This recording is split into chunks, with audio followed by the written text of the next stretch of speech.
interesting and historically significant bell.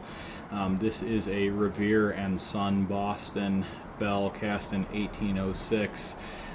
What we know about this bell is that it was purchased by its current owner, the North Parish Church of North Andover, Massachusetts. This church was founded in the mid-17th century, and the bell was purchased in 1806 or 1807, delivered in 1807. The current structure in which it resides was built in the 1820s, 1830s. And we have sort of incomplete history on the bell in between those two dates, but we believe that in its current configuration it has remained essentially unchanged since the 1820s, 1830s when it was placed in this belfry. This is a crown top construction bell, and one of the interesting things that we have determined sort of just looking at what's in front of us is that this bell was likely repaired by a foundry other than Revere at the time of installation in the 1820s, 30s. And our evidence for that is that this bolt here is actually supporting what was previously a simple strap hanger for the clapper and is now a modern, what we would call a headpiece that provides a pivot for the clapper as well as limiting springs to prevent overstrike and sort of protect the bell from being cracked from too much force. So this yoke also is not consistent with the foundry and the date of the original casting, and was likely completed by that same company that I'm speculating came in and modified the bell to support the clapper. On the topic of the clapper, let me get you underneath the bell, and I'm certainly going to have limited view, but if you see up at the top where the clapper hangs, above that originally would have been what we refer to as a staple, which was simply two iron eyelets that were cast into the bronze casting that were meant to support a pivot pin from which the clapper would hang and oscillate when the bell swings. So apparently the Revere foundry was kind of known for a couple weak points, one of them being the crown tines at the top and the other being that staple from which the clapper would have originally hung. So in order to fix that issue after those staples broke, this other foundry, which I suspect was probably either Hooper or Blake, came in, provided an iron yoke. This bell likely would have originally had a wood yoke, and they made some adaptations to be able to hang this bell from the new iron yoke, and then they also drilled holes through the ceiling of the bell and installed that clapper hanging system. That remained unchanged until we came in this year, 2025, and it was due for a renovation. One of the other things, we'll pop you back underneath the bell.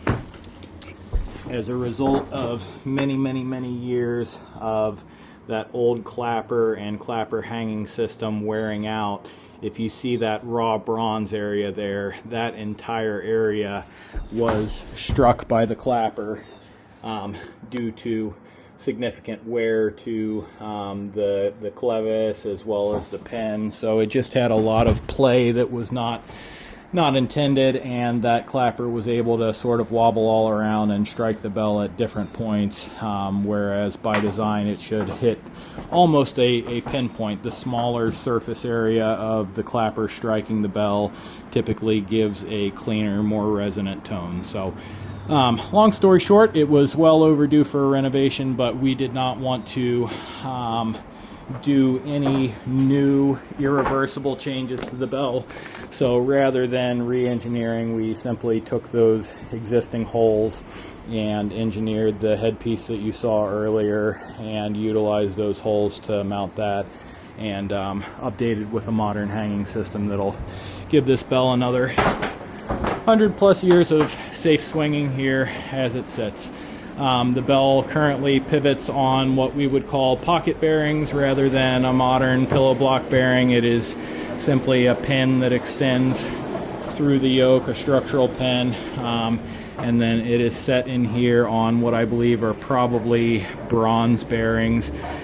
So low friction, given the lack of finesse to it. Modern pillow block bearings are much lower friction, but in its day and age, this worked just fine for the speed that this thing was swinging. So we also have a iron spoke wheel with a wood wheel sheave and a traditional rope swung arrangement where our rope comes down through a wood pulley in the floor and then drops down into the foyer of the church where it can be tugged on and ring the bell.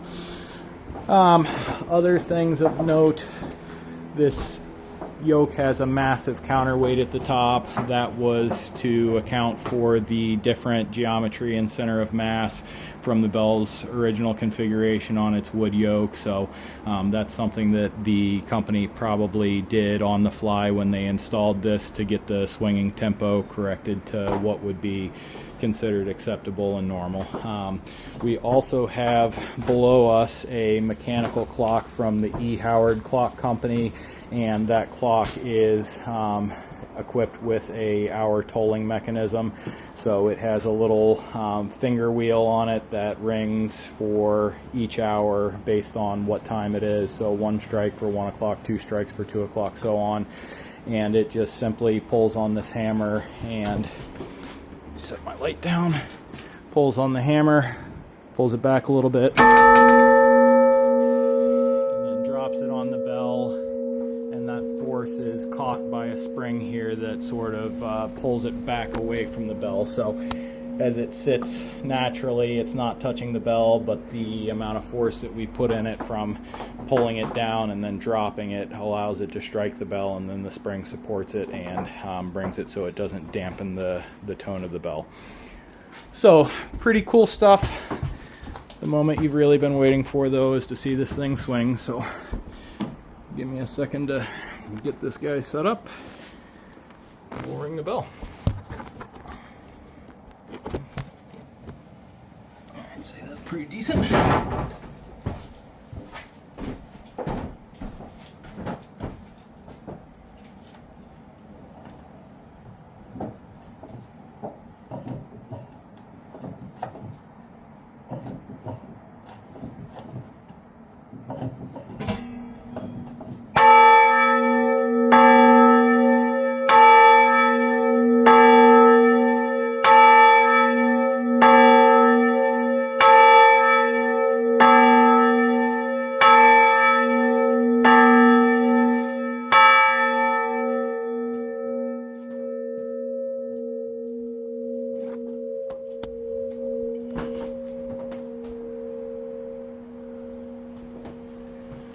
There she is, 1806 Revere Son, 38-inch, roughly 1,200 pound, 1,400 pound American church bell.